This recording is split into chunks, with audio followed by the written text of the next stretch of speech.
So you have a mic now. Good. Welcome back to Boozicles. Welcome back, listeners, to Boozicles, where Campbell and I have a little drink and we watch a fun musical. Well, sometimes fun, usually fun. And, we have a little chat. And then at the end, we're going to play a little ditty for each other. Yeah. Yeah. That's the plan. Yeah. How are you? I have been doing well. I'm a little stressed because we have an audit coming up next week, and it's going to be my first audit that I've actually been in the room for, and probably the first audit that I'm going to have to actually speak directly to an auditor, so that's going to be fun for me. But my manager is giving me a lot of, coaching, and I actually feel, really good about it. I just am nervous for doing it, Yeah. That makes sense. Yeah. How about you? Trying to think. I just saw you yesterday for hours. Yeah. So I'm just what much can we talk about? Yeah. But I know what we can talk about: musicals. Indeed. And I think we're going to have very differing opinions on the one today. But let's get us started. Apparently. With our classic segment called Serving Terms. Oh. Yeah. Our term for the day is pizzicato, which is a music technique. Oh, gin is hard for me to shoot. You were doing so well. Which is a music technique done by plucking the strings of a stringed instrument with the finger. So this comes from the Italian pizzicare, or specifically pizzicatus, meaning pinched. So what does that relate to? That relates to some of the musical terms, or not musical terms, but musical numbers of the musical that we are doing today, which is Oklahoma by Rodgers and Hammerstein. Oklahoma. What are we drinking? And we are drinking, sort of work in progress name, we can workshop it if we want to, but the Okie Collins, alternatively, the Oklahoma Hello. Ooh. Well, let's taste it first. Let's taste it first, and then I'll describe it in. Okay, cheers. Cheers. Oh. Thought you would like it. Oh. So, listeners, this is pleasant. This is a twist on a Tom Collins. It is gin, simple syrup, elderflower liqueur, and aperitif, so either Campari or Aperol. I've chosen to use Aperol. I also use Aperol. Nice. Juice of half a lemon, and then topped with a club soda or seltzer water or, whatever you like in that area. What did you use, seltzer water or club soda? I used club soda. I also use club soda. I love this for us. But I will say I made this wrong. What did you do? Instead of a 1/4 ounce for the Aperol and the elderflower, I don't know how to read numbers or know fractions, so I did 1/2 ounce of each. That's perfectly fine. And it's not overpowering. Yeah, I only did the 0.25 because I was worried it might be overpowering if you did the half, but I also have an elderflower simple syrup, so I'm technically doubling up on my elderflower anyway. But yeah, so when I first started workshopping this drink, I told Campbell it's probably going to be really weird, and that was because... Were you going to use peanut butter whiskey? Yes, I was. Okay, because that's what I thought. My original goal was to get something that kind of felt like Oklahoma or represented Oklahoma in some way to me, and peanuts are a huge export of Oklahoma, and so I was like, it would be really cool. Yeah, I know nothing about Oklahoma. I know nothing. I actually, Oklahoma is one of those states, I haven't really been to, but I know as much about it, I guess, as any other state. But anyway, so I was like, it would be cool to use peanut butter whiskey, and then I wanted it to have, an earthy herbal flavor, because to me, when I think of Oklahoma, I think of the famous red dirt of Oklahoma. And I was like, I want to kind of, okay. This is all news to me. So I kind of wanted to evoke that feeling. And I tried the peanut butter whiskey and elderflower liqueur combo, and it wasn't bad, but it wasn't really good either. It was just kind of a neutral, weird flavor that you were like, huh, That's not bad, but would I want to drink a whole cocktail of that? Probably not. And I didn't want to, mess up our streak of good cocktails, and so I figured I would revisit our, classical cocktail motifs. And so I decided to make it a twist on a Tom Collins and bring in the aperitif and the elderflower liqueur to give it that sort of reddish-brown color and that, like, earthy, herbal essence still. I like it. Thank you. I'm a big fan of it. Oklahoma Hello makes more sense. I agree. I thought of it much later after making the drink. So a little bit of background, perhaps, on Oklahoma? Yeah, I got some stuff. Yeah. So Oklahoma, the musical, not the state, was the first musical written by Rodgers and Hammerstein, but it's based off of a 1931 play, Green Grow the Lilacs by Lynn Riggs, and it's set in the farm country outside of Claymore, Indian Territory in 1906. The original Broadway production opened in 1943. It ran for over 2,000 performances. And there was a 1955 film adaptation, but that's not the one we're doing today. No. Instead, we are doing the West End revival. Starring Hugh Jackman. Jack Loved Human. So that was in 1998. And it was also filmed. Yeah. And that performance at the National Theatre in London. Yeah, and I'm a little confused as to exactly the year of it. National Theatre. Yeah, I think perhaps this particular performance was physically occurred in 1999, but then the film, the pro shot of it was produced and published in 2003 or something like that. Because there are a couple different years attached to it, but it is of a performance of this of Oklahoma during the 1998 West End revival in London. So with this specific production won a bunch of awards, but after a 6-month run, it was transferred to the Lyceum Theatre, and there were plans to transfer to Broadway with the London cast, but that didn't go well because Actors Equity insisted that American actors be cast. And I think that is probably a good decision with a lot of my criticisms of this production.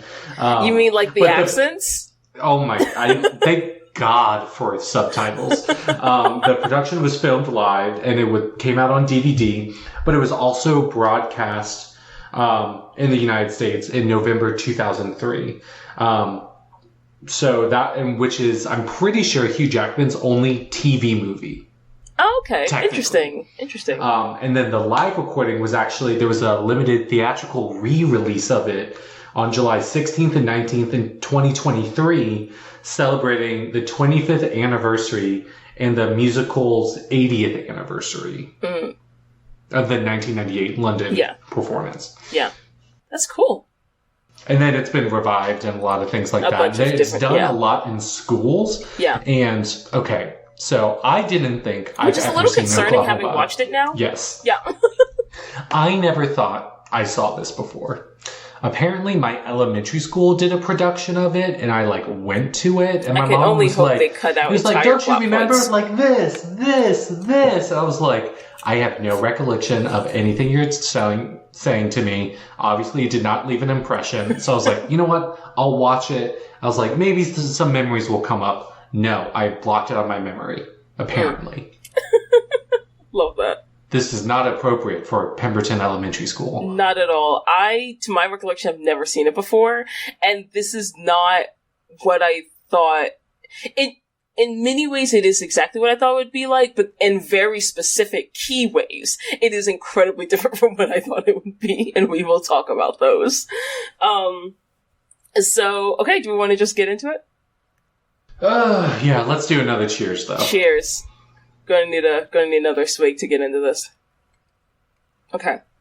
So, we start off by they open up with showcasing the folks, or showing the folks that are attending the screening for this.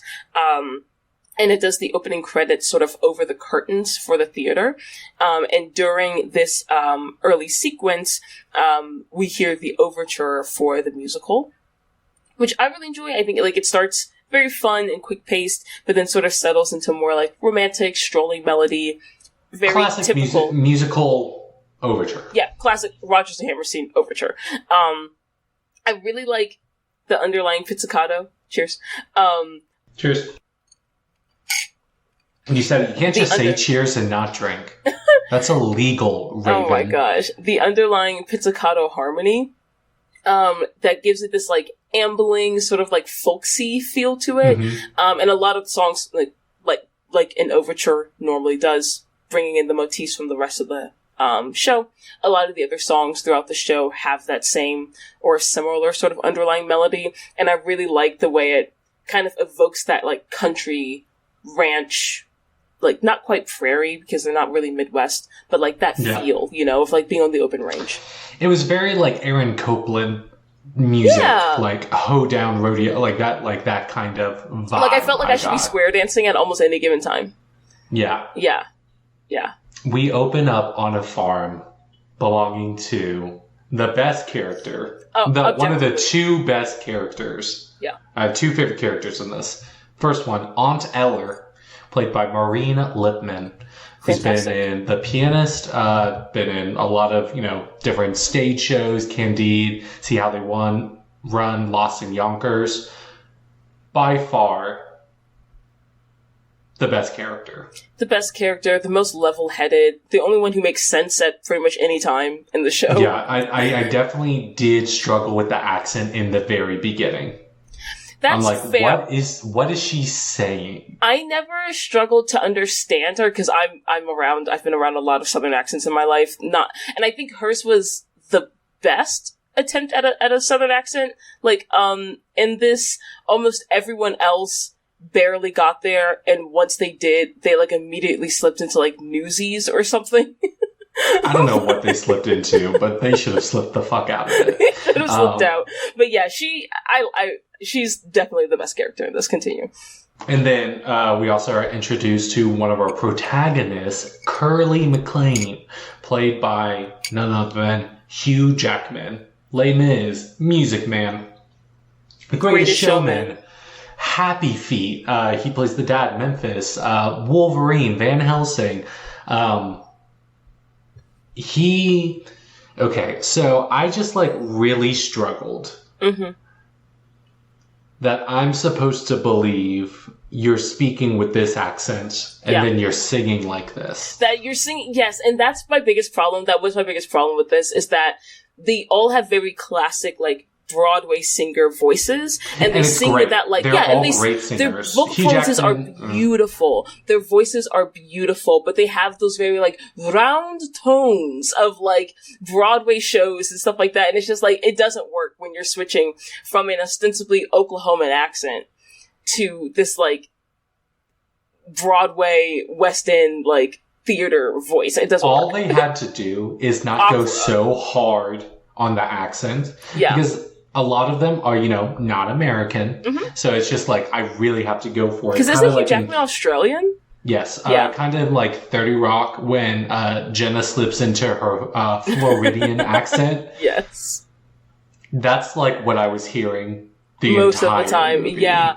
And there were occasional words in the songs where they would try to work the accent into the word of this, like they were singing in the song. And because the syllable is drawn out, it makes it sound even worse. And so you're just like, why are you saying the word like that? It's, which it's actually like a British person trying to sing y'all. Yeah, which happens in this next song. This is like kind of the vibe. Literally. That happens in our very next song, Oh, What a Beautiful Morning. This is Curly coming in, like riding into the scene towards Aunt Eller's farm. And he's singing. Not a farmer. Yeah. Which apparently is important an hour and 45 minutes into the film, but not any time before. Well, it's part of the sort of themes of the story, but only if you understand. Yeah, the major theme that's introduced 2 hours into it. Yes. Only if you understand that he and is a cowman, and what's his face is that Judd Fry is a farmer, like off the bat. And yeah, I was like, okay, sounds great. What problems here? Until they had a song was like, we hate each other, right? I'm just like, so many relationships have already been established. This is the reason why? This is the reason why, Campbell. What do you think of this song? I liked it, but I sometimes when Hugh Jackman is singing, it sounds like he wants to have his mouth as wide as possible, if that makes sense. It does make a weird sort of sense. I didn't mind the song. I really enjoyed his voice, but I didn't mind the song as much as I minded the staging of it. There was a lot of space in this set, and he's not doing anything. He's just standing and like occasionally walking around, and there's a whole portion of the song, like a whole verse, where he's just standing in front of a structure in the set, and I'm like, Hugh Jackman, I know you can dance. And I don't know if like doing like a little ballet number or something like that, which he clearly shows the ability to do later. I don't know if like maybe he wouldn't be able to sing the same way, you know what I mean? If he wouldn't be able to achieve the same vocal performance, but it was just, the staging of it was very boring to me, I'll say. So at no point did I think they would have used up that entire stage ever. It was a large and stage. Two, this is a 3-hour production. Yeah. I have a lot of respect for actors and thespians who have to like be on for like some of them most of the time. Yeah, especially if they're the lead. Starting off with a dance number in this, what's the word? Death marathon of a musical that I don't think it would have worked well for That's like fair. stamina's sake. That's fair, but I was just thinking, just like a handful of jetés and pliés, just a couple of Classic steps. Oklahoma, the jetés and the pliés. Shut up! I just wanted to see something, but anyway. Moving on. Okay. I love a painted background. Oh yeah, I really enjoyed the way they painted like the horizon and the sky. Yeah.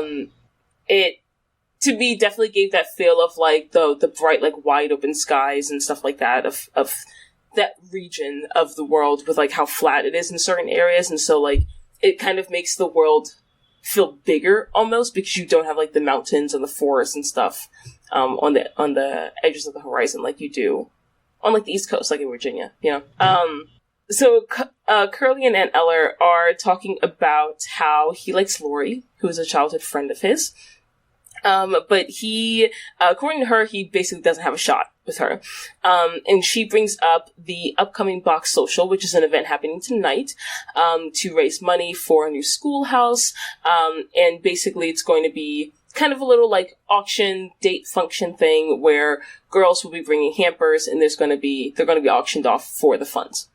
Yeah, I think that's such a cool idea, and they should bring this back. Yeah, I thought it was really fun. I think I could really fuck up a hamper if I do say so myself. Hell yeah. And then especially when it was like, oh, it's going to be like a little like lunch picnic, like date thing. Like, that seems really fun. Yeah, I'm into it. Yeah. And so then, Lori enters, singing, like a little refrain of Oh, What a Beautiful Morning. She and Curly flirt a little bit in like the weird being mean to each other and, that movies do type of thing, flirting. But it was more so, Lori's like, why would I ever go out with you? He's like, okay, I won't go out with you. And she's just like, Lori also being played by Josefina Gabrielle, who's also been in things like Heartbeat, Merrily Roll Along. Really like her voice. I do. Yeah, she definitely had, to me, one of the more like operatic voices of the cast, and I really liked the way there were some times I didn't think that hers and Hugh Jackman's voices mixed very well, just because of their ranges. But I think she definitely, like, her vocal performances were fantastic. Mm-hmm. And speaking of, she sings not much in this actually, but we get into the Surrey with the fringe on top, which I think is a very fun, like, jaunty little number. So this is basically Curly trying to woo Lori, with talk of a nice Surrey, which is, like, similar to, like, a stagecoach. And he's talking about how it's going to be, like, nice and shiny and pretty.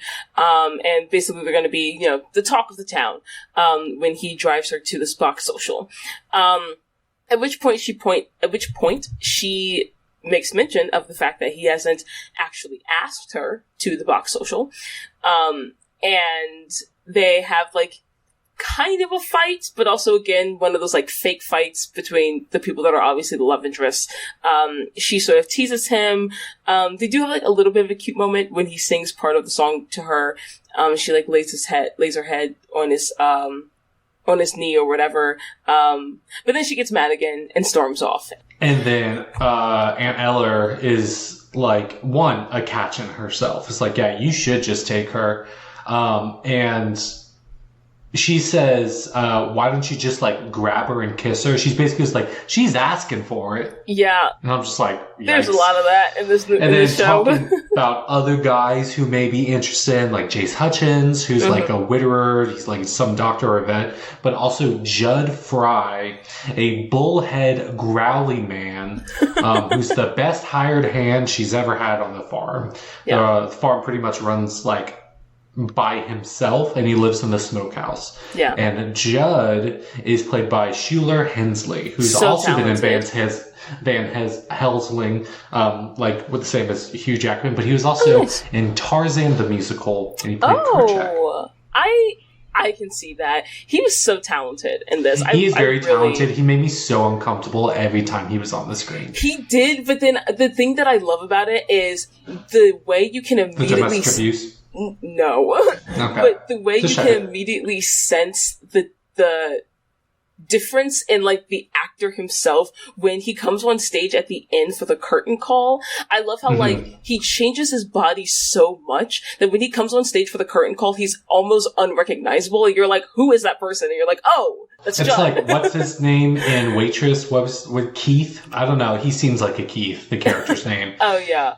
Kyle or some shitty, like yeah. Yeah. Sorry, Keiths and Kyles.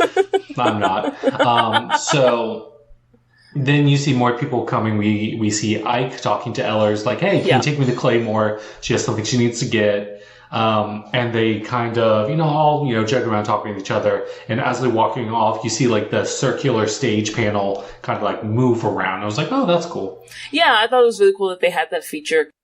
So, yeah, Anello goes to the Claremore train station. We meet Will Parker, who is on his way to ask his love, Ado Annie's father, for her hand in marriage. So he's showing off this present that he's gotten her father, which is a little telescope toy thing called the Little Wonder, which is sort of one of those image gyroscope things where when you look in and, like, you turn it, the image changes. And in this particular case, it's an image of presumably a scantily clad woman who then turns into a nude woman. Or at least that's the vibe that I got based off all the character reactions. So he is telling them that, her father said once he's worth $50, he can come back and he'll let him have Annie, basically.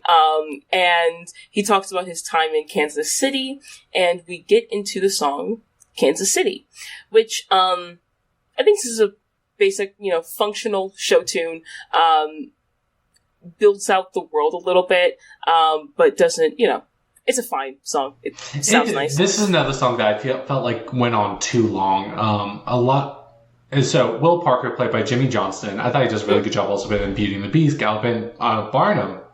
I think he is definitely one of the, like, main actors that has to, like, perform, like, a lot, both in, like, movement and song. So he's, like, always has to dance in, like, some sort of number. And I think he does a pretty good job of it. I thought it was fun when he's just, talking about the modern city and, like, the Bell telephone, and just a bunch of strippers. I thought that was fun. Ragtime, very good lasso work. I thought like that was pretty demanding. Yeah, the series he does like a lot of room for error. Yeah, he does like a whole series of lariat tricks that are really, really cool. I do think like I think the part that makes the song go really long is the dance break, and all the, like, physical acting and comedy, which was my favorite part of it. So I didn't mind that it was long, but I understand the, like, gripe with it. And I do also like how it establishes Aunt Eller as a, like, pretty respected woman in the community, and how, like, basically, like, not one to be crude around.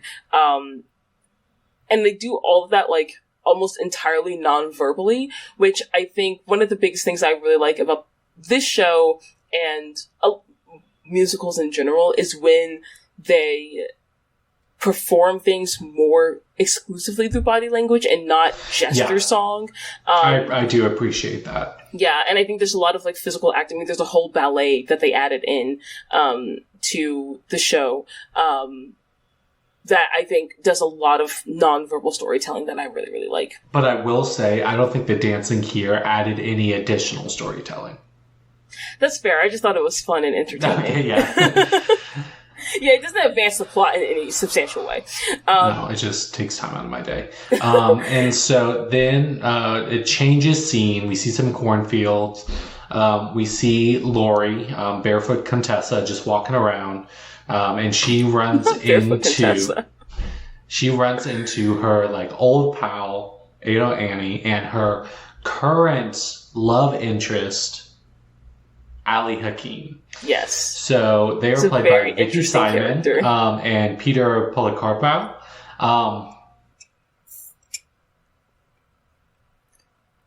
Not the fingers.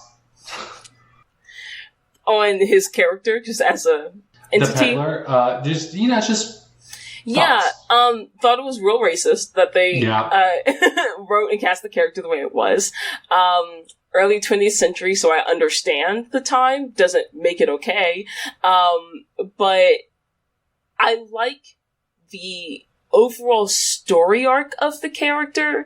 I like the function that he performs in the narrative.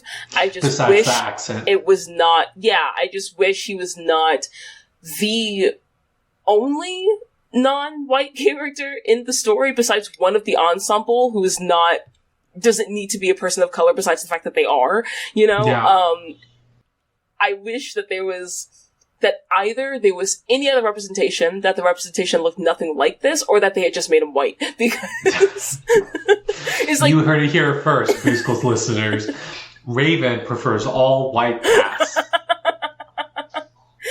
Over this? Hell yeah. Yeah, I thought it was very, very interesting. So, like, obviously, he's not very into her, but she's super into him. And we, like, hear about how she just wants to be kissing boys. Mm-hmm. No one gave her attentions before, but, like, now that she is a voluptuous woman, every boy that gives her attention, we get into the song, I Can't Say No, which, yikes. I wrote down fantastic vocals, wild message. No, I agree. I thought this was a pretty fun song. Yeah. Because it's very much, I know this is what I shouldn't be doing, but I'm really horny. Indeed. But then there's sometimes it's like, they like say they say my like skin is as like smooth as cream and they gotta have cream or die. And then in my head, immediately it's like, then die. I said, what should I do? Spit in their eye? Yes. I'm about to say, honestly, on brand for you. Somehow, sorta, she wants to kiss him back. Interesting. But it's just, at least have like some criteria other than available. Yeah, available and has expressed interest in you. Because that interest can be dubious at best. Which we see when she's back talking with Lori and they're like heading home and Lori's basically questioning her on like, girl, what is your interest in this guy? Like, do you even know if he's serious about you? Blah, blah, blah. And Adriana's like, yeah, no, he like wants to marry me. Which we find out she only thinks because he basically was like, hey, I want to ride off into the sunset with you, blah, blah, blah. And she's like, well, if we ride off into the sunset, then we have to stop at a hotel. And if we stay at a hotel overnight together, then that means we're getting married. And he says to the ends of the earth. To the ends of the earth. But she interpreted that to mean like we're going to spend nights That'll together. take way too long. That's like forever. Yeah. So that has to be marriage. And it's just very much, Laurie's just like, no, you gotta be like me. Show no interest in anyone, be very antagonistic about it, and then be mad about it. And then be mad when they reciprocate your lack of interest. Yeah, we certainly love the message that women were getting about how to enter romantic entanglements. How to get a guy. So then Aunt Eller comes home, and Ollie shows up around the same time. So Aunt Eller at first is like, listen, I don't want nothing from you. The last thing I bought from you is crap. But Allie's, trying to make the sell. So he's asking Laurie, what she wants. She gets all dreamy-eyed, kind of goes on this whole spiel about the list of things she wants. And he ends up selling her these smelling salts that are labeled the elixir of Egypt. And so, in the original musical show, this is a laudanum solution or potion medicine, whatever you want to call it, which is, for anyone who doesn't know, is a very strong opiate. Hell yeah. So basically a very strong depressant that will send you into a pretty deep sleep usually. And for 2 bits. For 2 bits, yes. Which is 25 cents. Oh, curious. Interesting. Because a bit is they would do multiples of 2 for bits. And a bit is an eighth of $1. So today, 2 bits in 1906 is worth about $8.72 today. Inflation is crazy. Yeah, that $50 for Will, that's about $1,700. It's $1,744.83. That's crazy. I knew it was going to be a lot more today, but that's wild. So then Annie asks Ollie if he really wants to marry her, at which point he's basically just like, no, the fuck? I would love to go to a hotel with you and have some fun. And what's there? Paradise. Really? It was just girl. Sex. I will say, I think we should bring back the exclamation, oh, foot. I do like a lot of their exclamatory statements in this. The lands really got me.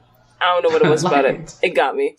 So then Will shows up, and he tells Annie that he got the $50 that her father required for him to have in order to marry her, but that he has spent it on presents for her and for him. But he still wants to get married, and she's like, I don't know if you've thought that through at all. And he's like, well, no, the stuff I got is worth more than $50, as told by the people who sold them to me. So, of course. So then just as they're, kind of starting to kiss and, be affectionate and stuff, the other townsfolk show up. And Judd reveals that he's going to be driving Laurie to the box social because he actually took the time to ask her if he could, unlike Curly. And we get into a brief reprise of Oh, What a Beautiful Morning, as another local girl, Gertie Cummings, takes the opportunity to flirt with Curly, and they end up going off together, while Curly is basically just like, well, you know what? I can get me another girl. Booyah. Yeah. Gertie, played by Rebecca Thornhill, also been in The Bill, EastEnders, From Here to Eternity, the musical. I think she is so fun. She's so fun in this. What's yours. Her laugh is hilarious. Incredible. I think she's the second best character in this. I can agree with that. I think she is so fun. Yeah, definitely very memorable. Her performance is very good. And so then after they head off, everyone basically turns to Laurie and is like, how do you feel about this new development? And we get into the song Many a New Day, where Laurie's basically just like, bitch, ask me if I care. I am not interested in chasing a man who don't want me. Why should a woman bother to like cry and hoot and holler just because her man went away? I think this is the best song. It'll be many a Definitely day before I do the message-wise. same. Yeah, I'll move on. Hell yeah. I really like this song. I really like how this song is styled musically, and kind of what it does for Josefina Gabrielle, that's her name, right? What it does for her voice, like the way because of the nature of her voice, like how she's able to perform it, and it sounds beautiful. I think it's a great pairing. And so then after Many a New Day, Annie then tells Ollie that she has to marry Will, because, now he has the $50, and as far as she's concerned, if her dad says he can have her, then she's his.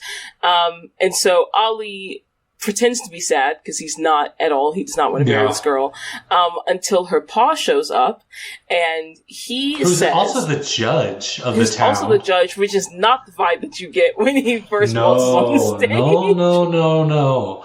You get the vibe he's Stinky Pete from Toy Story 2.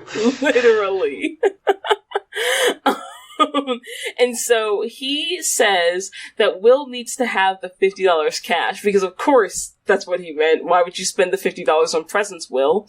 And so then Annie goes back to Ollie and it's like, well, if I can't marry Will, that means I can marry you. And since you were so sad about not being able to marry me, surely that means we're getting married now. And Andrew or Paul was like, what did you tell her? Oh, you said you were going to like marry her and stuff like that? I guess you're doing it now. Shotgun in the face. Literally. He was also played by Sidney Livingstone, who's been in a lot of things. About a Boy, 12th Night, Acorn Antiques, the musical, which a few of the credits here, they've been in that musical. But I thought it was so funny. He was like, aren't you going to miss her? No. Nope. Take her.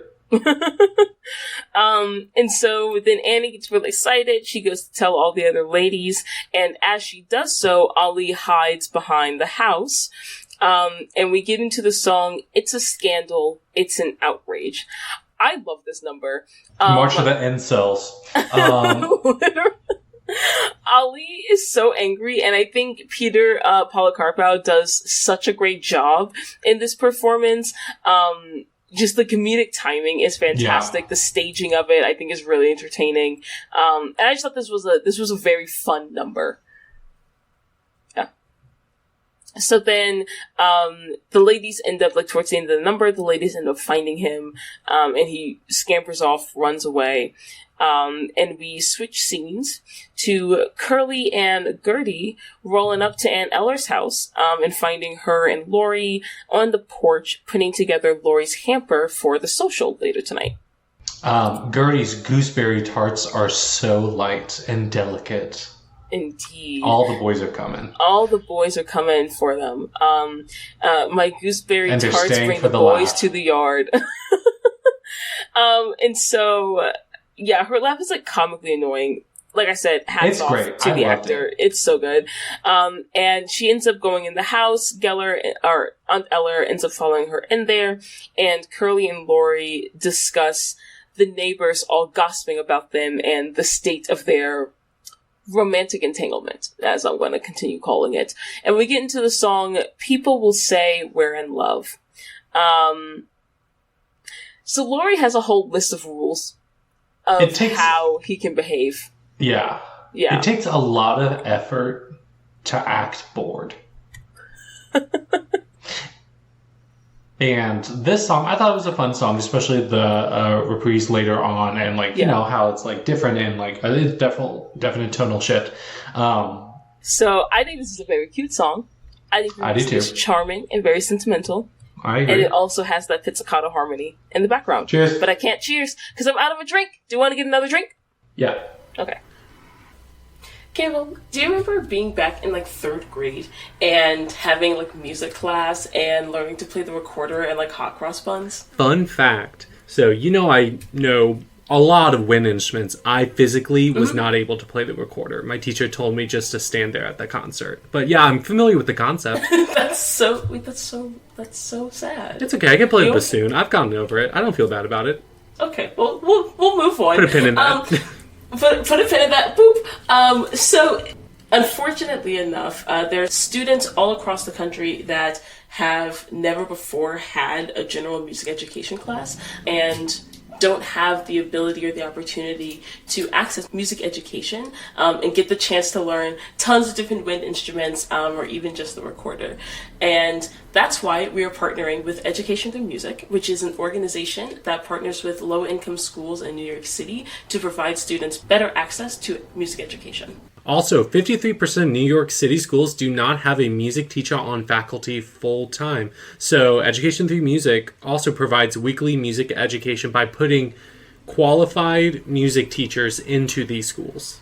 Yeah, absolutely. And one of the reasons this is so important is because motivation for learning means motivation for staying in school. And a lot of the students that are able to be involved in these music programs report that they have attended school when they otherwise would have skipped, or like stayed in school when they otherwise like wouldn't have wanted to stay, specifically because they were looking forward to music class or they were looking forward to ensemble, and getting to learn specifically about music. And you can support and learn more at etmonline.org/donate. That's etmonline.org/donate. Help out. Do you have an instrument that you've neglected and now it hates you? Do you have too much money and think, hey, this can go to a good place? Neither applies to me, but I want to talk to you about the Daddario Foundation. They believe in the transformative power of music and that mentoring and building communities through music can positively affect social change. 100% of every dollar raised goes directly to support efforts to get kids involved in community music programs, acquire and maintain instruments, provide college scholarships, and support new innovation in music education. You can learn more and donate at www.daddariofoundation.org/about/donate. That's www.daddariofoundation.org/about/donate. Hey there, listeners. Pop quiz. Who was your favorite teacher in school? Did it happen to be someone who inspired a movie? Did that movie later change the world? Because that's exactly what happened with Mr. Holland's opus, the story of the profound effect a dedicated music teacher had on generations of students. The composer for the film, Michael Kamen, later started the Mr. Holland's Opus Foundation in 1996 as his commitment to the future of music education. Today, the foundation works with schools nationwide to audit their music education programs, supply quality instruments, train teachers on basic instrument repair, and even offer customized consulting to make sure the school's program fits their students' needs. The impact of this foundation now ensures that hundreds of thousands of kids across the country are granted access to learn and play music in school, keeping music education alive and well. If you're interested in supporting their mission, you can donate online, over the phone, or even while you shop Amazon or eBay. Visit mhopus.org/donate to learn more. Cheers. Hello, Oklahoma. Hello, Oklahoma. Oh. You're right, the extra elderflower and Aperol is not overpowering. Yeah, and I think it's interesting because I wasn't sure if I wanted to do Aperol or Campari. And listeners, if you don't know, there are some differences. Campari is stronger and less sweet, or like the main differences. Yeah. And usually I like Campari, but I don't know. I had a Negroni last weekend, and I asked specifically for it to be Aperol based. Mm-hmm. And I also like to add orange bitters to that. And I thought it was just like so good. And I think it's just with the summer and the weather like it is, Aperol, that like a little bit sweeter and like lighter. That's what I've been wanting. Yeah, no, I totally agree. I also really like both. And for me, it's a difference in what I'm pairing it with and the flavor profile that I want. Like, I find that Aperol tends to be, it's a bit more floral, or like herbal maybe. I can't quite, pinpoint which one it is, but that paired with it being slightly less bitter than Campari, I tend to pair it more with like any herbal liqueur like elderflower or gin. Whereas if I'm doing like a whiskey or like a vodka, I'm more likely to use Campari. Yeah. Yeah. Okay, cheers. Cheers. Clink. So, after people will say we're in love, Carly kind of like interrogates her about Judd. He was like, I'm going to go pay him a visit. Yeah. And like kind of snaps at her. And then we see, like, she's, like, kind of crying about, like, you know, whatever that scene is. And we see Laurie, like, telling Eller, it's like, I'm scared of this guy. He's stalking me. And she was just like, no.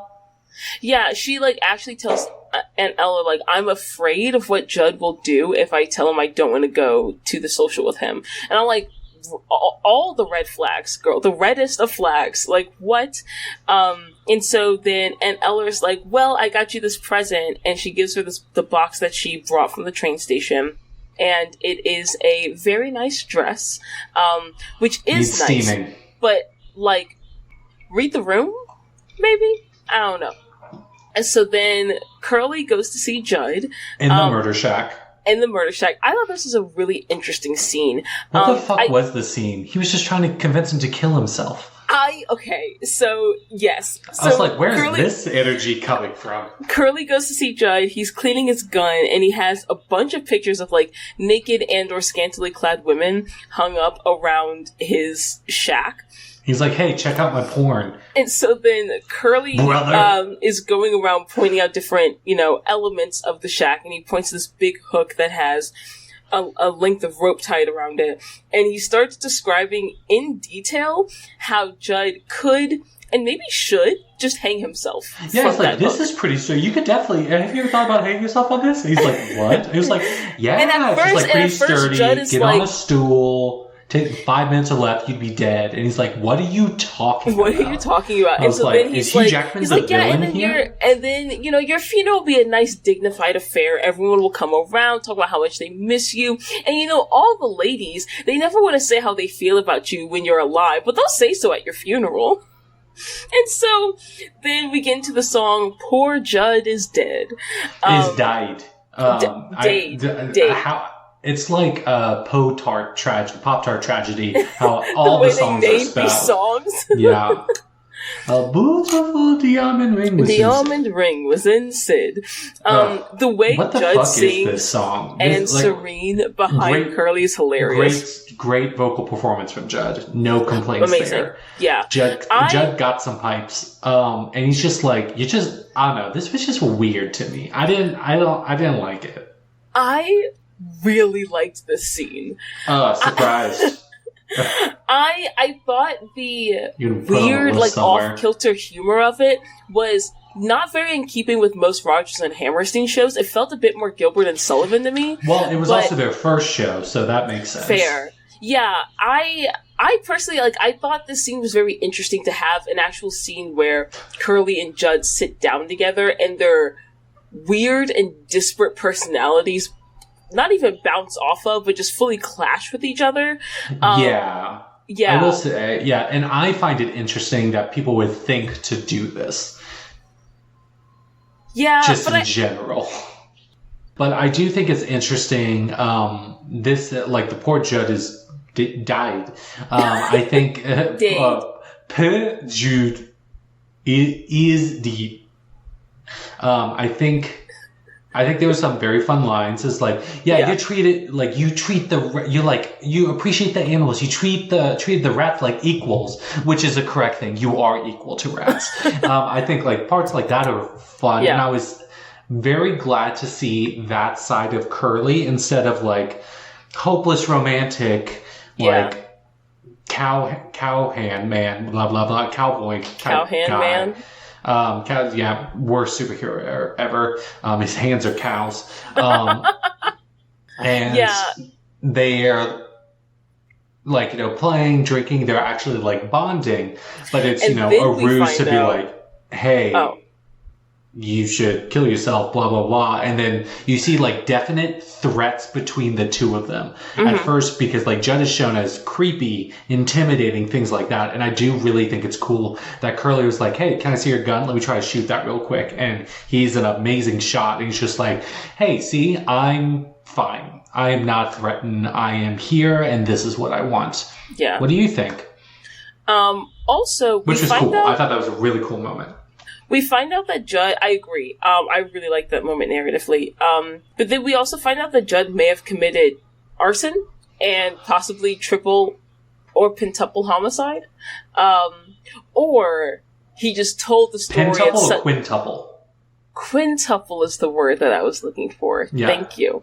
Yeah, I gotcha. Or he just told the story in such a creepy way that it made it seem like he committed quintuple homicide. I don't think he's a dishonest guy. I don't think that's Judd. Judd is honest to a fault. So then, after he fires off the shot, Aunt Eller and a lot of the neighbors, like, run in to, like, check on them, see, like, where are all these gunshots coming from. They satisfy them, like, hey, no one's hurt, we're cool. So they leave, and Curly heads out as well, but, like, says, like, kind of one last thing to push at Judd, and then Judd, like, runs after him, basically screaming that, bad things are going to happen if Laurie changes her mind. Lonely Room is, I think, a deeply unsettling song, and yes. I think I'm, like, very impressed with this actor. Real quick before we get to Lonely Room, Ali does also show up, and Judd reveals to him how the Little Wonder functions, which is that there's a secret blade that will pop out that you can then stab the person with while they're looking through the glass. Yeah, he's like, isn't that a fun joke? Yeah. And Ali's just like, no, actually, and I have no real desire to deal with those wares. Would you like a postcard instead? Something normal, do you want to see a naked woman? Yeah. And so then, we get into Lonely Room, and I agree, this actor is so talented. This is such a, like, haunting ballad. His voice is wonderful, but also, like, it's so dark and very, like, bitterly sweet in some ways. Like, there are moments in this song that I don't know if other people do, but I at least, like, legitimately feel bad for Judd, and, like, I feel like it's a really good insight into his character, which doesn't erase the, like, scariness of him and, like, the very real, like, violence that he's willing to exert, but it does, I think, give you a look of, like, some insight and potentially compassion for why he's here and, like, who he is as a character, you know? I agree. I think that is done very well in Lonely Room for Judd. And then the opposite is done in Poor Judd is Dead for Curly. Poor Judd is Dead does make Curly seem more like the villain. And I'm like, good. Yeah. Yeah, and I think, okay. Give me some stakes instead of, like, the country guy next door that, like, the woman, like, the farmer's daughter is just like, I don't know about him. That's not interesting. And that's also why I really like this scene, because I thought that dynamic of showing the two characters against each other was very, very interesting from a narrative perspective. And I also think it helps with Judd's character, because at first, Judd very much seems like the archetypical, like, simpleton, that is just, like, scary and bad because he's potentially has, like, some disability or, like, learning disability or mental disability, and I really didn't I still don't love the portrayal of his character. Like, I think there's definitely some, like, some vague ableism just about the nature of his character, and I don't think this totally erases that, but I did at least appreciate the actual, like, humanization of him and, like, the deeper look into I think it gave him more school shooter vibes from this song. Did. Yes. But to me, it did also erode at the notion that he was just, like, an idiot, for lack of a better term. You know what I mean? Which he still is, but, like, there's some nuance that was added. Yeah, it gave him more nuance as a character. And so, so then we cut away from that scene. And then we go to Laurie, is, kind of, like, on the side of the road, and there are many other of the local women who are kind of, like, reading each other's fortunes and having some fun with it. We see Laurie is wearing her new dress, and she's kind of contemplating, like, trying out her elixir that she received from Ali and trying to, like, figure out, what she's going to do about this whole situation.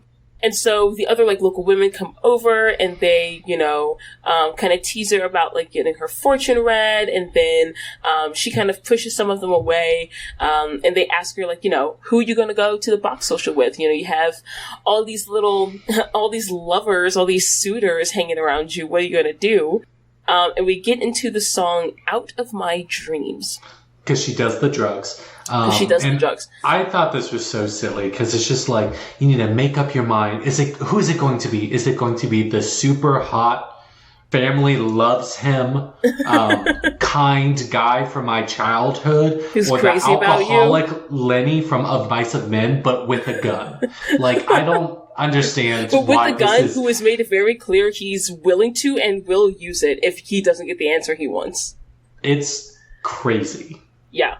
Yeah. But yeah. I do love a good chorus, though.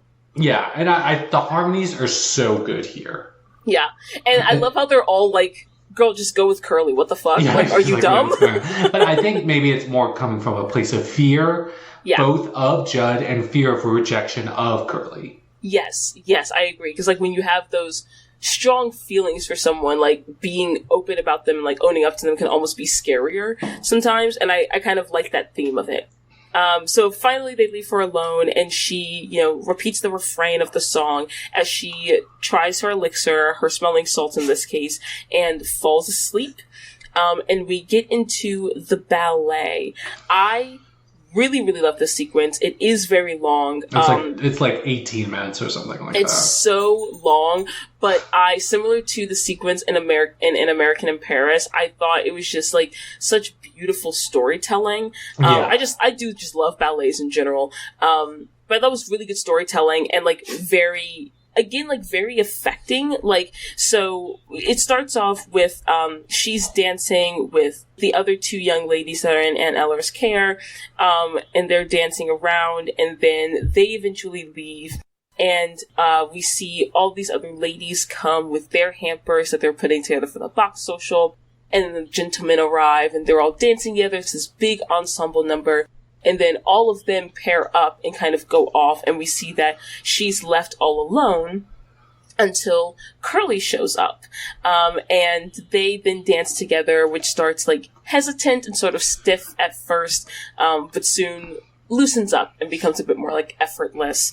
And in the ballet, like, they marry, and she kind of gets all the things that she told Ali that she wanted back, like, back when he first asked her what she wanted, like, from his peddler shop or whatever. And so then, like, they go to the altar, and when he lifts her veil and flips it back, the camera turns and it's Judd. Terrifying. And then it turns into, like, a dark nightmare, and I love that switch. I thought the way they executed that, like, musically was very good. And so then he carries her. Especially because, like, a lot of the music during this as well was still songs that Curly was singing, but it's more sinister and oboe-based. Yes. And it's more of, like, minor key and just gives it, like, dark vibes. And so he, like, carries her off to, like, a burlesque saloon full of hookers is the best way I can describe it. And she's a hootenanny and a half. And she's appropriately horrified until, as they continue to trap her there. Until Curly eventually returns. He and Judd fight. And at first, like, Curly seems like he's going to win, but then Judd recovers and bests him and, like, actually kills him. And this is the part that really got to me, because Lori, so, like, when Curly dies, Lori lets out a scream, which is just no. Yeah. But it's the first word or sound that's been uttered in the 10 minutes this ballet has been going on. And it's just so, there's something about it, like, just so affecting to me. And then the staging and the visual of, like, the funeral march as they drag his body away is, to me, impeccable. Like, just the directing, hats off to the director, to everyone. It was beautiful. Peak drama.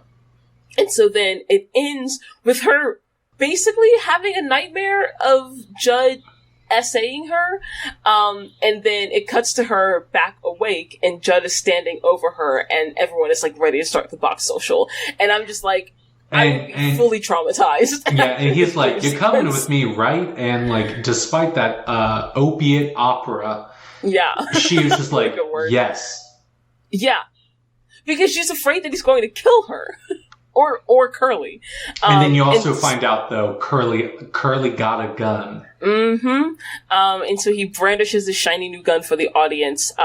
And as we are cutting for the end of for intermission at the end of Act 1, they actually do show the audience here and, like, play their applause for the first time, which I thought was an interesting, again, editing decision. I didn't have a problem with it. I just thought it was an interesting choice, to do that. So then... Act 2. Cheers. Act 2. Cheers. Clink. So, I wrote here, I've somehow fully forgot that the thing that they were raising was a schoolhouse. And so I was like, they're raising a barn? I really like the set for this because they're putting up one of, like, the, like part of the infrastructure, but, like, the frame, the frame, but the painting in the back, the bones, the painting in the back, it's like a cool 3D effect. Yeah, I agree. And then we get into the farmer and the cowman. They should be friends. No reason they can't be friends. Territory folks got to stick together. Let's start the party. And then there's just like a bunch of fighting. And I'm like, a lot of these characters interacted with each other very well before this. A very good point. I have a lot of them. I just like this song as like an Act 2 opener. It's like one of those showstoppers. Yeah. I really like the dancing in it. I love the fact that halfway through, there's a full-on brawl, and Aunt Eller holds everyone up at gunpoint and forces them to sing and dance together. I love that. And then eventually it, like, turns back sort of genuine and they're all kind of friends again. But again, that's kind of why I thought that it wasn't meant to be, like, a true narrative thread, but more just representative and symbolic. Because, yeah, exactly to your point, a lot of these characters have had no issue with each other outside of the scene. And so it's one of those where I was like, to me, it was like, this is either something they're doing intentionally for this specific reason, or they just poorly integrated this narrative thread. And I was like, I think it's the latter. I trust Rodgers and Hammerstein too much for that. Because it's also although they could have cut out, it's possible that they cut out other things in this production, although I hope not, because it's very long. But like, they probably cut out things from this 3-hour musical. But I think it would have been a lot better instead of it being like very antagonistic. It's just like drunkenly having fun. It was like, oh, and farmers are like this. Oh, and cowmen are like this. Ha ha ha. Yeah. Let's like dance around. But it turning to real violence was kind of weird. I just thought it was just so weird. Yeah, no, I get you. I'm with you. I like the song. Didn't like it as a narrative tool. I understand that. Yeah. The song is fun though. Jaunty. And then Aunt Eller is saying, basically, she always has this saying, like, she's not better than anyone else, but I'd be damned if I'm not just as good. We love that. We love the self-confidence. I do love that. Yeah. And so then they announce that it's time to start the box social. So then as they're auctioning off the hampers, we see that Will confronts Ali about Annie. And here's the thing I don't understand, because Will asks Ali, like, are you serious about her? And Ali's like, yeah. And it's like, no, you're not. You said very clearly that you're not. Why would you say this to him? You actively don't want to be with her. Like, and so then Ali, and the reason it doesn't make sense is because he immediately starts buying Will's possessions, presumably to get Will the money that he needs to be able to get Annie's hand in marriage. But it's just like, he doesn't understand what's happening, partly because Will is a little dumb, and that's part of the narrative, but also because you just told him that you actually do want to marry Annie. Why did you say that? So eventually Will pulls out the little wonder, and Ollie like starts to like try to explain to him what it actually is and like what it does. But then Lori runs up to them, presumably running away from Judd, although that's not entirely clear. And then Judd comes up and ends up buying the little wonder off of Will. So then this is now kind of like our Chekhov's gun of like, oop, he has the little wonder. Is he going to actually manage to use it to kill Curly by the end of the show? So then Ollie leaves, and we kind of turn our focus back to the auction, and it's just Annie and Lori's hampers left.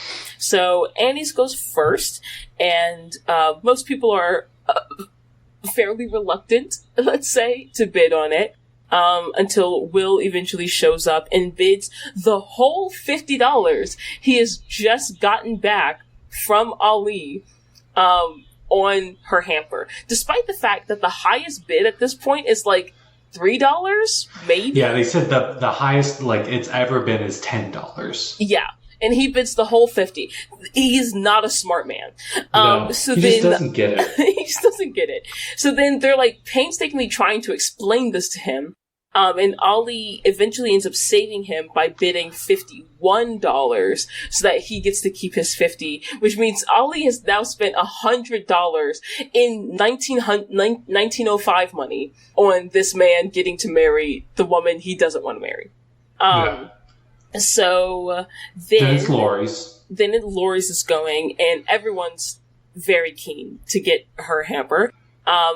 Curly, like, walks up, because they're just like, oh, you know, Curly, are you gonna bid? So he walks up and, like, looks at it, and then just leaves, and it seems like, oh, you know, he doesn't seem to want her hamper. Scandal. And so it's looking like it's gonna go to Judd until Curly returns with his saddle and sells it for $10. And, like, everyone's like, Curly, you can't make a living without a saddle. What are you gonna do? So then he bids that whole $10. Judd ends up upping his bid as well. So then Curly sells his horse, and Judd puts up his entire life savings, which at this point is $42 and about 50 cents or something of the 31 cents. 31 cents. And 2-year salary. Curly sells his gun, which is at this point understood to be the one thing he actually can't live without. That made me so nervous. I was like, oh, so you're going to die. Yeah. So Curly sells his gun and ends up bidding the full, like, at this point, $53. And everyone's trying to help him Curly outbid Judd. Yes. Everyone's just like, fuck this dude. And, like, I don't know. It's just... They could have dealt with this problem earlier. Yeah, and this was also, I wonder if this is also intended to feed into the cowhand and, like, farmer dispute, because the men that are helping him are understood to be other cowhands, which is why they're buying his saddle and his horse and his gun and stuff like that. And, like, especially the one who buys the gun, it's very much, to me, it very much reads as I don't know if this is necessarily a good action for you, but I understand that you are desperate in this moment, and I desire to support you, therefore I'll do this for you, type of thing. Yeah. Yeah. But yeah, I do think that's a very interesting dichotomy that they have there, or, like, whatever that they have there. So then, Curly ends up winning the auction. Judd says, you know what? It's no hard feelings, whatever. And then he calls Curly over to show him the Little Wonder. Aunt Eller manages to shout for him just in time and pulls him away to dance, like, literally as, like, Judd had the knife out, was actively, like, about, like, hitting it down. Why did she say, his name. It's like, oh, he's trying to kill you? Because, okay, and I was thinking about this too, their backs were to her, and I wonder, did she know that the Little Wonder was a murder weapon, and that's what Ali Judd was her. trying to do? Oh, when was that? I think I missed that. Right before he whispered in her ear, and then she was like, Curly! Oh, I must have missed that. I thought she was standing next to the girls. Well, that's what happened. She was told that of the weapon. Gotcha. Okay. In that case, yeah, the scream does make more sense. And then I'm just like, why didn't you, like, hey, he has a knife? That's a good point. I got no answer for you. And so at this point, I said, there's 50 minutes left? Mm-hmm. Crazy. Yeah, no, it is long. Yeah, no, I agree. Because at this point, I thought a lot of relationships were resolved. But then we get all or nothing. Yes. And it's just be like, hey, I'm a one-woman kind of guy. And she was like, okay, you say I have to give you everything. What are you giving to me? Are you going to be drinking every night to 3 a.m.? Because I have my own plans then. Yeah. Like, all or nothing with Will what are and your Annie. intentions? Yeah. communication to happen before you get engaged, but, different time. Yeah, this song is basically Will telling Annie, please don't cheat on me. And her saying, I'll think about it, but also it would be easier if you would leave town very often and stay out till 3 a.m. most nights. I thought it was more so, it was like, okay, you're putting all these rules for me, but like, what am I getting out of this relationship? That's also fair. Yeah. But I also don't hate like, women like you do, Raven. No, I read it as a, like, because you're asking me for all these things, I'm going to continue just doing whatever I want because I don't perceive myself getting anything out of this relationship. You know what I mean? Yeah. Until later when she actually likes him and feels chemistry for him. So then, Judd comes to talk to Lori, and he confesses his feelings. It goes poorly. You think you're better than me? Yeah, he turns violent real quick when she says, hey, I'm not particularly interested in you. Which, listeners, is not the move. Not the move at all. It's not it, Chief. And he ends up leaving. So she, gets really upset with him because he tries to force himself on her. She gets understandably really upset with him. She fires him and, goes on this whole tirade of, how dare you, basically. So he ends up leaving right as Will is coming on the scene. So Lori's crying, asking him to go get Curly, and then he's like, look behind you, gal. And Curly shows up. Let's laugh about things. Ha ha ha, things are so silly. So what's going on? It's just I was sexually assaulted. And then laughter stops. Record scratch. Before she can even say that, he just immediately goes in for a kiss, and I had a visceral verbal reaction. I was like, oh no. Yeah, so he does end up making her laugh. They have some fun. She does tell him about Judd, and he says that he'll fix it, and stop worrying about it, or he's going to spank her. And then he asks, will you marry me? And then at this point I said, how is there 30 minutes left? She eventually says yes. Takes a good long while. And then they reminisce about the first time that they met, and we get into a reprise of People Will Say We're in Love. I had no notes besides they're cute. Whatever. And then we see Ali leaving, and he was like, bye, Annie. And it's have a good time with your husband. He's a good guy. But it's let me give you the goodbye of my people, and let me just make out with you. I was I thought you weren't interested in her.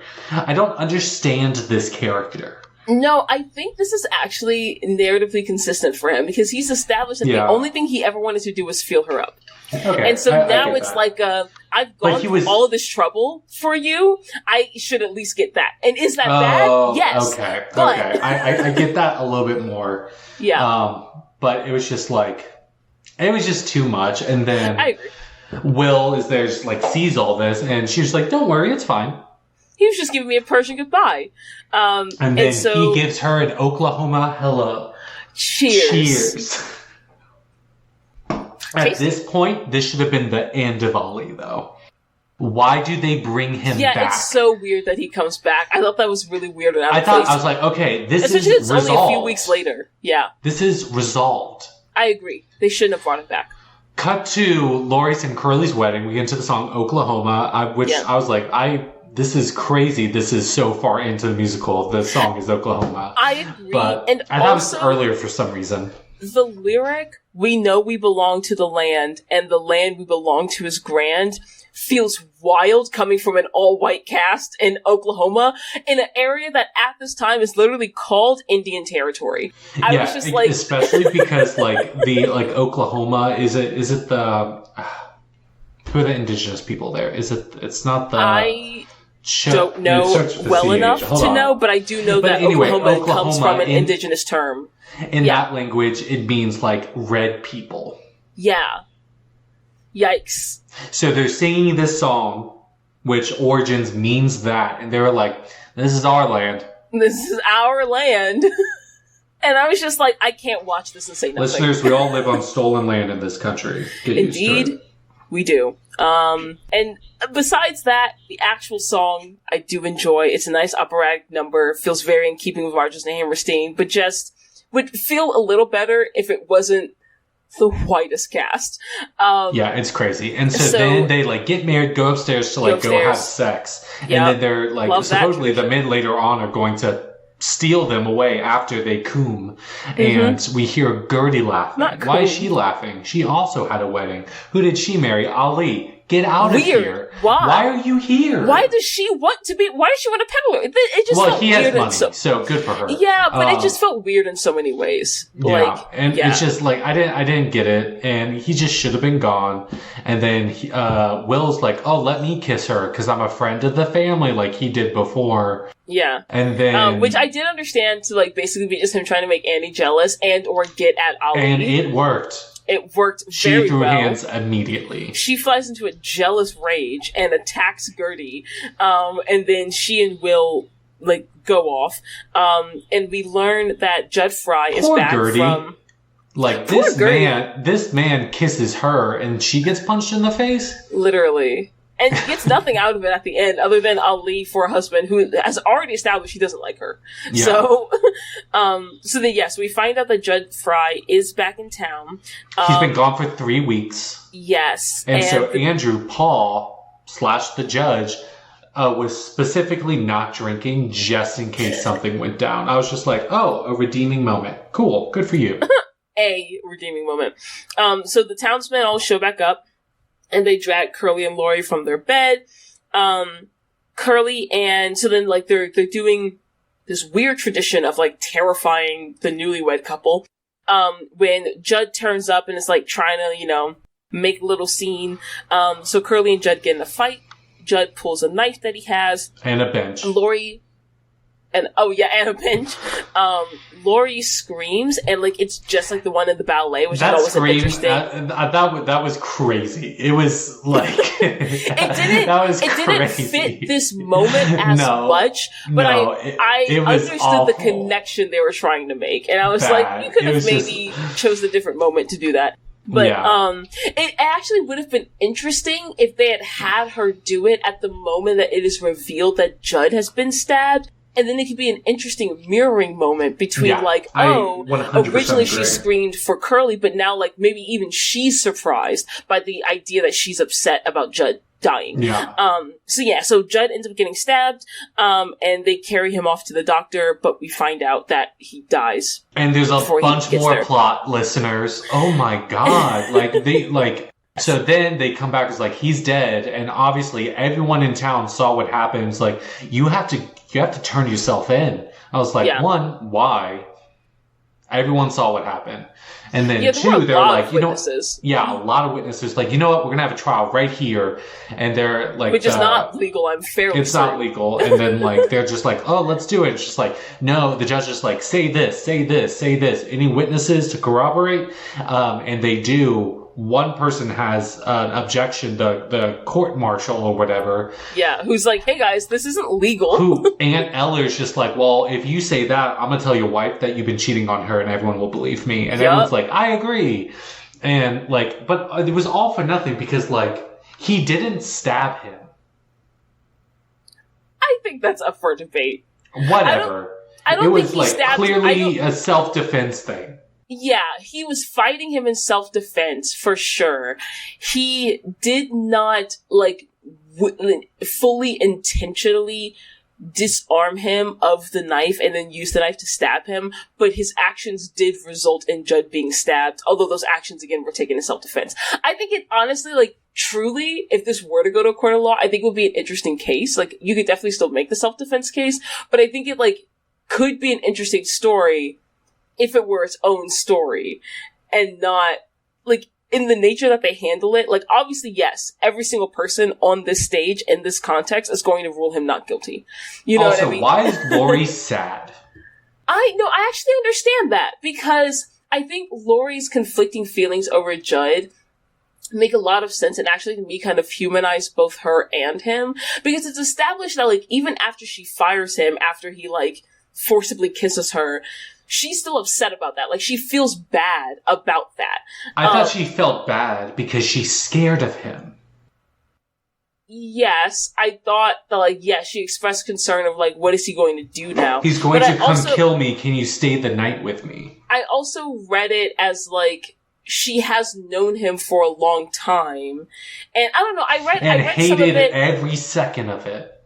I read it more as, like, she didn't want to be with him, and she was a little scared. But she doesn't want him dead. I understand. Yeah. I'm just, like, playing it up, but, like, I do understand. Yeah. But, like, through all this, both the cowmen and the farmers say it was self-defense, and we get a not guilty verdict. Yes. None of this needed to happen. I agree. None of the trial needed to happen. Didn't need to happen. None of this needed to happen. So then we get into the wedding gift story with the fringe. And it does look really fun to drive. And then it turns into chitty chitty bang bang and everyone's happy. And we get to the finale. And it's the curtain call. And then it's over. Yeah. Okay, so what I wanted to discuss was, for me, this show feels except for very specific elements, this show feels very recognizably Rodgers and Hammerstein to me, which I find interesting because it was their first one together. And I'm wondering if you felt the same way, why or why not? And then I think it'd be interesting to compare and contrast a bit from, like, the Gilbert and Sullivan shows that we've seen, or, like, some of the differences in those dynamics. But mostly, like, do you also feel that this show kind of has the Rodgers and Hammerstein stamp? And if so, you know, just why or why not? I think it has elements of it, but I think this show was like a trial run for finding their voice. I get that. Because I think a lot of the elements that are there are, like, the music. I think the characterization in a lot of points, but I think the narrative was lost a lot of places. Fair. And it just took some work to just, like, be able to thread all the amazing stuff that they do together into, like, a coherent show. Okay. So I guess semi-follow-up question before I give my answer. What elements of the, like, music and characterization stuff did you feel made it recognizably Rodgers? Like, what were those elements that felt recognizable to you? I thought the elements that that were recognizable to me are specifically having musical moments that show different sides to characters. Like, Judd is Dead, or in, like, the whatever lonely room. It's just like, oh, here's some things that are really established from, like, you know, character interactions. And they're like, you know what? We're going to go any further. We're going to make it more complex. And we're going to do that through music. I think that, and also in different, like, tonal shifts, say, like, the Dream Ballet, when it becomes, like, more minor key, but it's, like, calling back to, like, different songs and different themes musically. And they're like, let's take that and see it in a different light. I think that is very Rodgers and Hammerstein to me. I agree. For me, like, part of the music especially that feels very recognizably them to me is there's a sense of very, like, just genuine emotion and, like, sentimentality that I always get from Rodgers and Hammerstein works. Where, like, when you think of, like, Brandy Cinderella, just, like, every time, like kind of what you were saying about, like, their character development and those moments that show you different sides to characters.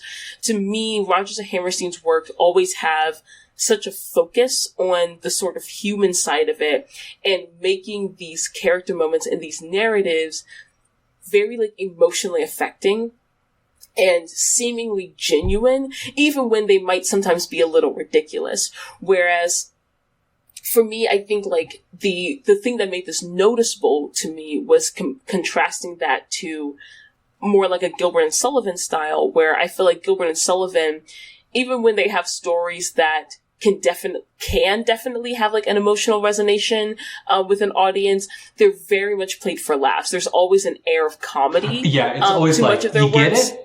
But, like, done well.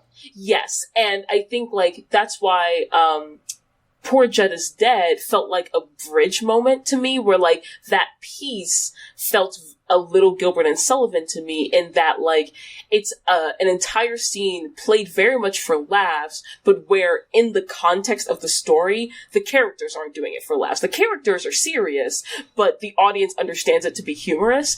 And I think, to me, that's very representative of a lot of Gilbert and Sullivan's works, where, like, you're laughing, but the characters are being totally serious, you know? And that's part of what you're laughing at. Yeah, I definitely agree with that. And I think, because I'm trying to think of other Rodgers and Hammerstein, like Cinderella, The King and I, let's not talk about that. But I'm thinking, and we're going to do Sound of Music. Oh, yes. This season. And I think that is like a quintessential. Having musical moments that show different sides to characters, completely different from what was expected before. There's a rare, like, Edelweiss is a good example of that. Mm-hmm. I agree. So I'm very excited to do Sound of Music. Okay. Any other thoughts on that before I continue? No. I've said my piece. Okay, well then, getting to Raven's Composer's Corner. We have, so of course, Rodgers and Hammerstein wrote the musical, book by Oscar Hammerstein II, music by Richard Rodgers. So we've talked about them already on the Brandy Cinderella episode, the King and I episode. Highly encourage you to go listen to either of those if you're interested in more details on them as a duo. But I thought it'd be interesting to talk about some of the other people a little bit behind the scenes. So the orchestration in this version that we watched for this West End revival was done by William David Brown, who lived March 1933 to May 2017. He's an American arranger and orchestrator who's worked with many different styles. So he's known for the sort of eclectic choices of orchestration in his works. And he was actually one of a very few theater orchestrators to use the EBow attachment to the electric guitar, which can be heard in the Wicked and the Mary Poppins soundtracks, which I thought was very interesting. So he's worked on a number of well-known musicals and stage works. So the 1997 animated film Anastasia, which was our very first episode on this podcast, he worked as the orchestrator for that. He also did the 2012 run of Porgy and Bess, the 2006 stage show of Mary Poppins, 1989 run of Miss Saigon, the 2001 run of My Fair Lady, and the 2003 run of Wicked. So very experienced, and kind of definitely has a lot of his hands in some very well-known and huge culturally impactful stage and theater works for sure. Then our music director for this version is John Owen Edwards, who was very difficult to find any degree of information on, but what I was able to find is that he's an English orchestra conductor, who's worked as a conductor for not only the London Philharmonic, but a variety of different orchestras, and has worked in both film and theater. So he's worked on the 1987 run of Wizard of Oz, the 1978 run of Annie. He also did the 2000 run of The King and I, and the primary run of Evita, which I thought was really, really cool. His credits were basically the only thing I was able to find, nothing on his bio. So if you do know anything more on John Owen Edwards, feel free to comment that. And then lastly, we have our original orchestrators for the original show for Oklahoma, which was done by Robert Russell Bennett, who lived June 1894 to August 1981. He's an American composer and arranger. He plays the piano, violin, and trumpet. He's worked with a number of very well-known, renowned musicians and creators, I guess, is a generic word I can use. So he's worked with George Gershwin, Cole Porter, among many others. Artists. Artists. Thank you. I don't know why my brain couldn't. Formation makers of pieces of audible art. Shut up. He wrote both orchestral and stage works, as well as incidental concert and chamber music. So he's worked on Showboat, The Sound of Music, The King and I, Camelot, as well as My Fair Lady, among many, many others. So that's kind of a quick look into the people behind the musical production that is Oklahoma.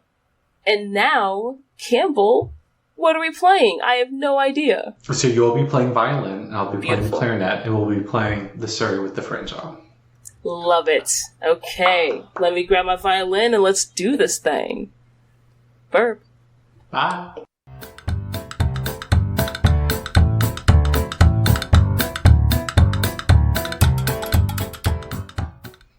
Cool.